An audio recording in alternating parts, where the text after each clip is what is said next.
Hello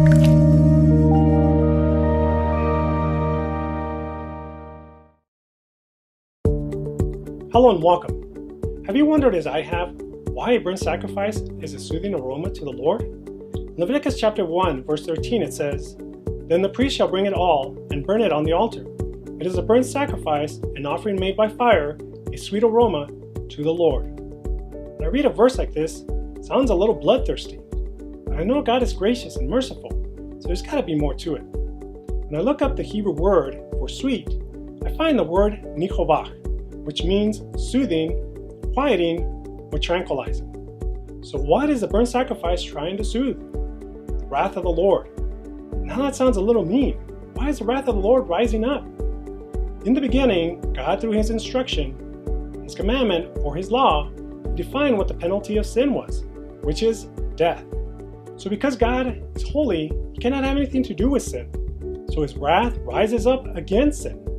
I like to compare the wrath of the Lord to law enforcement. They don't create the law, they simply enforce the law. But before a person can be sentenced, they have to go before a judge.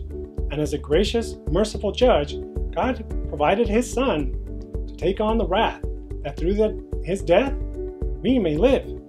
But what does all this have to do with Cain and Abel? Well, if you remember, Cain's sacrifice was not accepted, and Abel's was. But what was the difference? In Leviticus chapter 2, verse 12, it says, "As an offering of first fruits, you shall bring them to the Lord, but they shall not ascend for a soothing aroma on the altar." So God is saying, bring me your first fruits, not as a soothing aroma. So what did Cain do?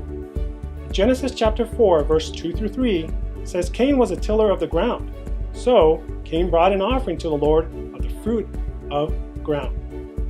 So what does it mean to till? Well, in order to till the ground, you have to work the ground in order to bring forth fruit. So Cain was trying to bring forth a sacrifice out of his works. And as you probably already know, you can't obtain salvation through works. So does that mean that we throw away our works and our first fruits offering? In 1 Corinthians chapter 15, verse 20, it says, "But now Christ has been raised from the dead, the first fruits." So Christ was a first fruits offering, and He was accepted. But why was He accepted and Cain's offering not accepted?